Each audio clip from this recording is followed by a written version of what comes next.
El franquismo supone una quiebra en las tendencias modernizadoras de la República.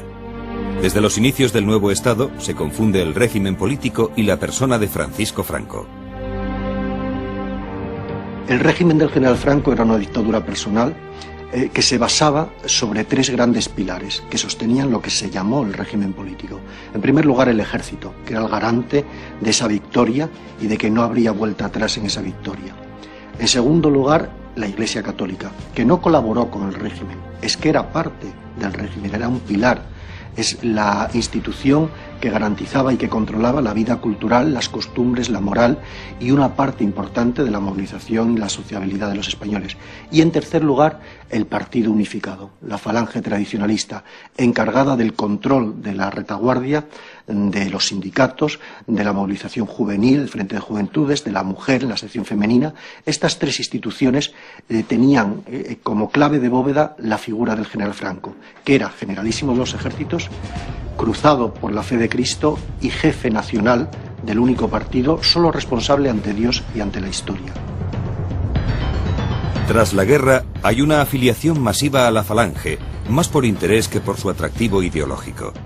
Pero Falange, tras el fusilamiento de su fundador, José Antonio, al principio de la guerra, se convierte en un apéndice del franquismo y no es el partido único de ideología fascista. En efecto, Franco fusiona Falange con los grupos tradicionalistas, y es esta nueva Falange la que se convertirá en el llamado Movimiento Nacional. Así, más que un partido, es un grupo de poder que Franco utiliza para movilizar a los ciudadanos. Bajo la tutela de Falange, el régimen, a semejanza de otros regímenes totalitarios europeos, crea diversas organizaciones de masas. Tal es el caso de la sección femenina, dependiente de Falange.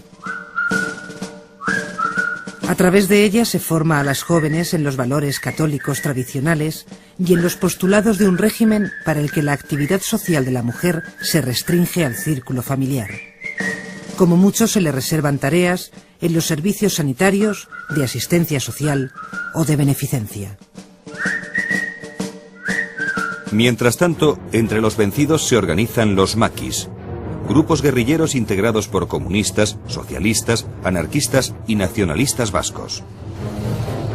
Entre 1945 y 1948 llevan a cabo acciones aisladas en las zonas más montañosas de la península.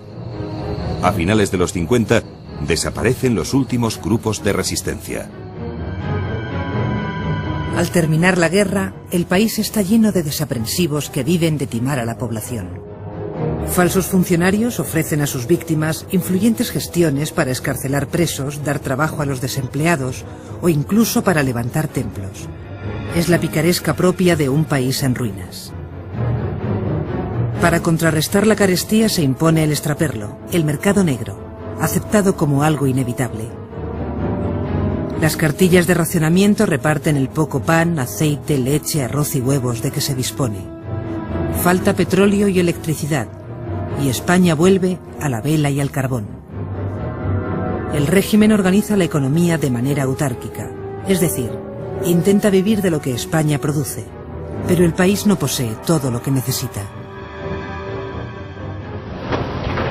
5 meses después del fin oficial de la Guerra Civil Española, empieza la Segunda Guerra Mundial. España no participa en la contienda junto a Alemania e Italia por ser un país arruinado.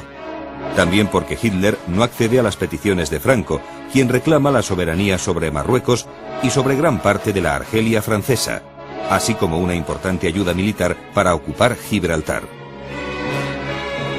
No obstante, Franco, convencido de la victoria nazi, envía la División Azul a la Unión Soviética. 18.000 hombres para luchar, según el caudillo, no contra los aliados, sino contra el comunismo. En 1945, acabada la guerra, los aliados aíslan internacionalmente a España, que había demostrado su afinidad con el fascismo.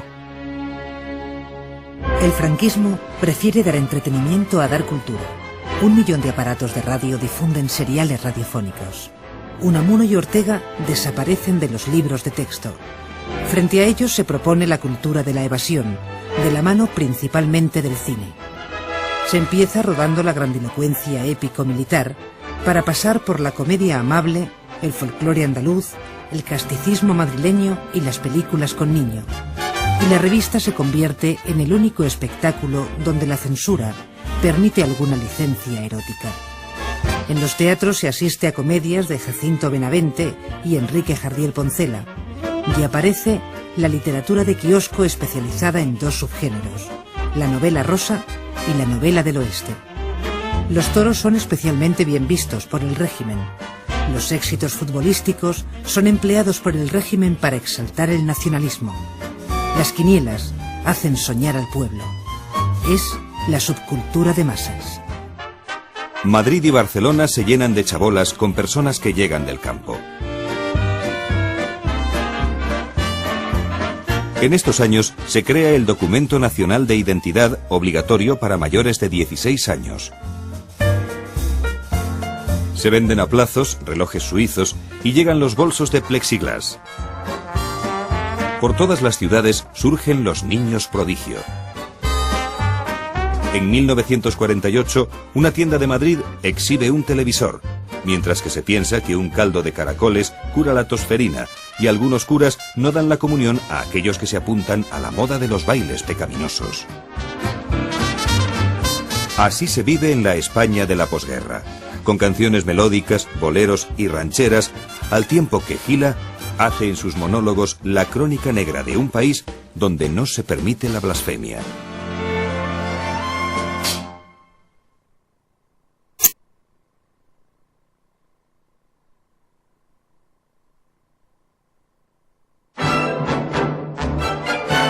Durante los años 50, España rompe su aislamiento y se incorpora a los organismos internacionales.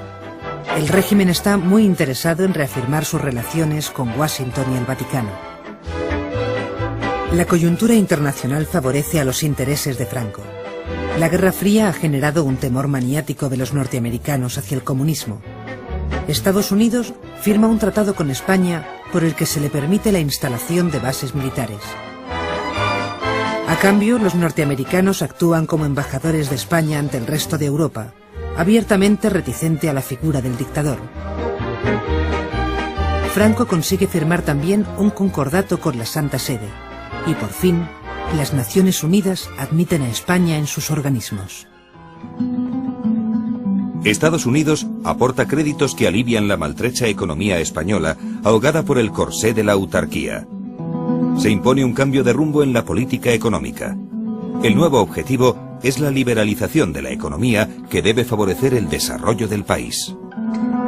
La apertura económica será obra de los llamados tecnócratas, que desembarcarán en el gobierno a finales de los años 50. La mayoría de los tecnócratas pertenecen al Opus Dei. Este es un movimiento católico de renovación que defiende el protagonismo de los laicos en el catolicismo. Con frecuencia captan a sus seguidores entre las élites socioeconómicas y profesionales. Durante la dictadura se desarrolla un arte conmemorativo y militante basado principalmente en una iconografía de la guerra y en monumentos a los caídos y a los héroes. La arquitectura oficial toma el modelo de El Escorial, símbolo de la España de los Austrias. Franco siempre tuvo alta consideración por Carlos V y Felipe II.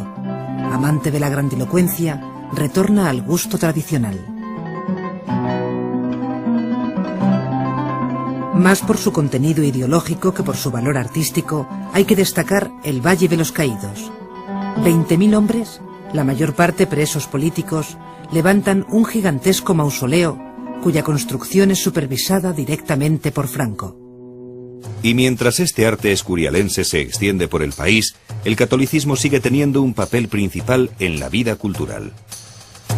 Los libros religiosos descansan en las mesillas de los españoles, y la hostilidad contra Miró y Picasso no remite. Solo se admite la figura de Dalí, sobre todo desde que pinta el Cristo de San Juan de la Cruz. El franquismo se vale del pintor para incorporar al régimen un nombre de prestigio. En 1959 se funda ETA, forma radicalizada del nacionalismo vasco, cuyos actos terroristas se multiplican rápidamente. La actividad económica se acelera, se construyen embalses para generar electricidad, y las cadenas de montaje llegan a las fábricas y a la industria del automóvil. A partir de la aplicación del Plan del 59 y a lo largo de toda la década de los años 60, el país, por decirlo así, sufre un efecto tijeras en su evolución.